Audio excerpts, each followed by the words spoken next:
my channel, The Wellbeing Guinea Pig, and I'm your host Jenny. And today we're going to talk about essential oils.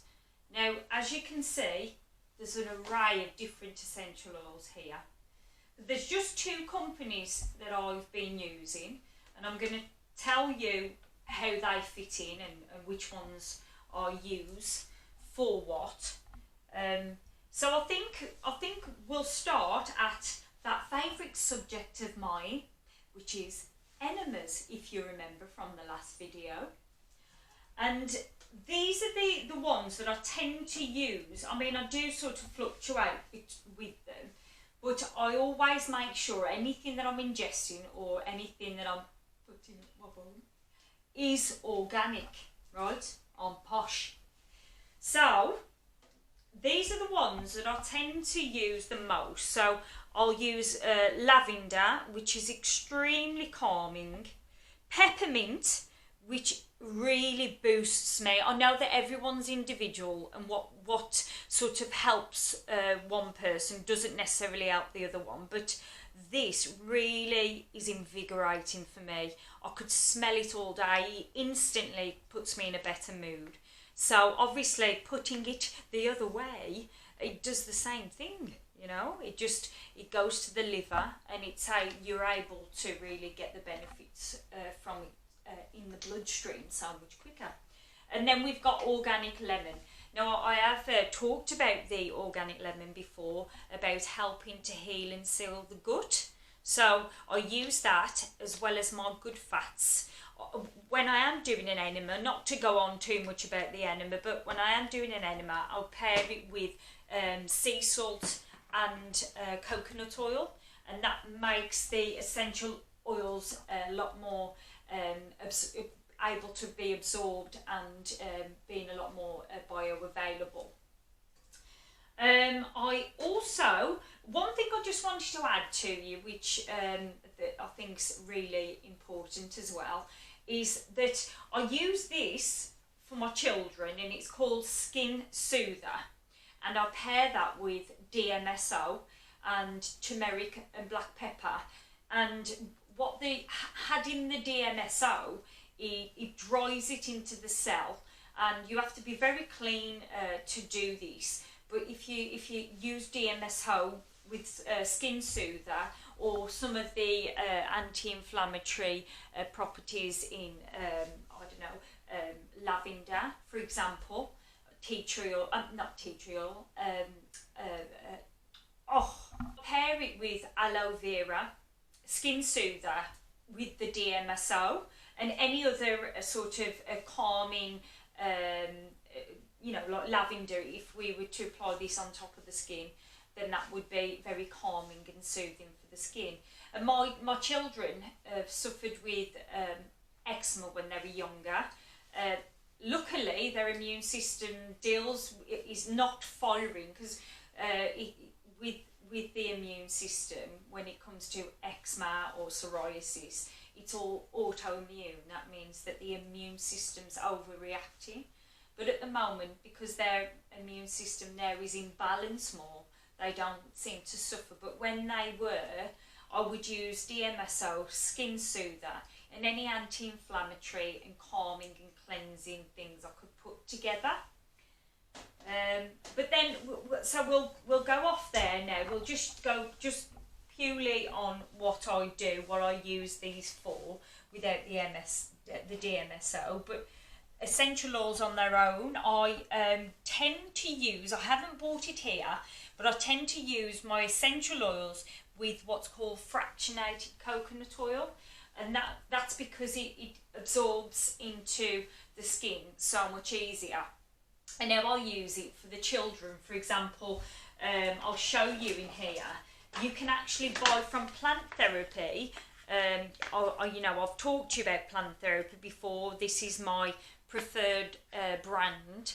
It's a really reputable brand in America, and at a reasonable price. But you can get things for the kids, and you can get different things. Like, for example here, you can see where it says it's fine for the children, like nighty night, and this is like a number of essential oils all in the one bottle, and the same with relax. As you can see, rapid relief, I love that one, that one's brilliant. Invigorate, so obviously you'd use that in the morning, you'd use tranquil in the evening, and as I say, it's got about 5 different essential oils in there, and they smell so heavenly. And so the range for the children, it kind of makes things a little bit sort of foolproof, because you know, you do have to be very careful with ingesting or topically applying any of these essential oils, because you can go over the top and then they become toxic in the system. So really, to get something for the children which is safe, and as a parent you feel like, you know, it's something you don't have to worry about, am I applying too much?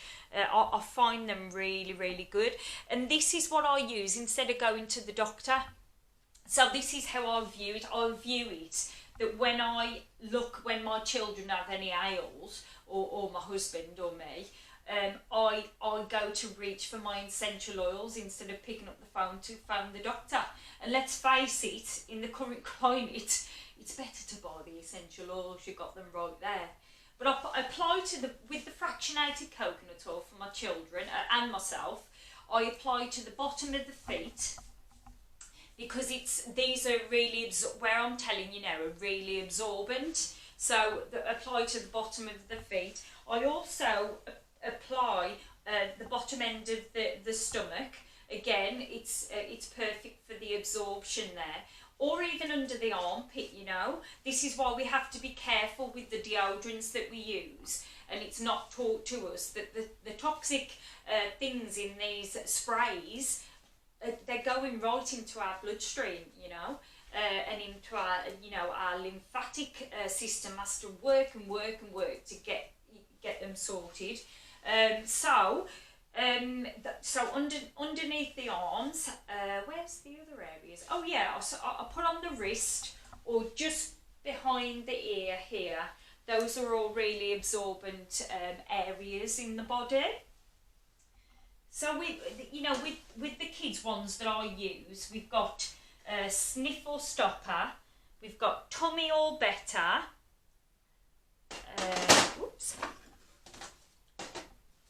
we've got Nighty Night, as I said. Yeah, I did have quite a few more in the kids range. Germ Destroyer. So as you can see, you know, these will help in the winter with colds and all these little things that kids pick up. I mean, I don't know, COVID, you know, just saying. But yeah, I use, and then as I say, if I'm going to do any protocol, which means that I'm ingesting, say for example, I felt like I had an overgrowth of candida in my gut, then I would put a protocol together, and that would be to ingest. But as I say, I trust this company. I know that they're ethically sourced, and you know they're really reputable. But I would never put anything that isn't organic. So I wouldn't use this rosemary ingesting, or even you know, as an enema. I would only ever use it with the organic. So that, you know, you do need. I do want to just stress as well at this point that I'm not a qualified doctor. I can't treat disease. This video that I'm doing is just for entertainment purposes, so I need to say that just so you understand that this is just what I do, and I'm just passing on the information to you. So that being said, I told you in the last video, that I've bought a new set of essential oils from an English company, and they're organic. And I got in contact to them to make sure they were food grade. So it's okay being organic, and because I think some of these companies, because there's so many essential oil companies now, it can be quite misleading, because you feel like you're getting a really good quality, and then it can be that there are still you know, pesticides, fungicides in there that you really don't want to ingest in any sort of amount because of the toxicity. So I always look for a company that's food grade. So after speaking to the sales team, or you know, the customer service, I'm happy with being able to do a protocol which involves these essential oils either as an enema or to ingest. So yeah, you know, again, I've got no affiliation with these two companies. This is purely just for myself and the way that I would treat the children.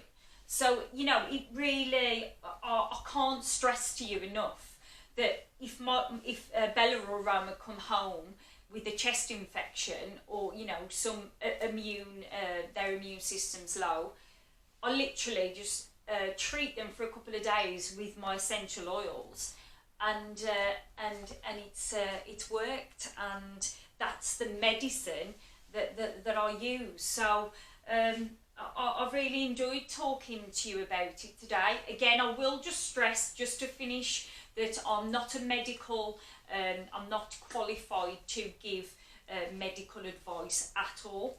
This is just what I do. So yes, I hope that you've enjoyed the video today. I know I've kind of gone on today. I haven't took a real breath. But as you can see, I am passionate about essential oils. You know, I really wish that a lot more of the population would invest. But I think that people are scared of using essential oils because they don't really know how to use them.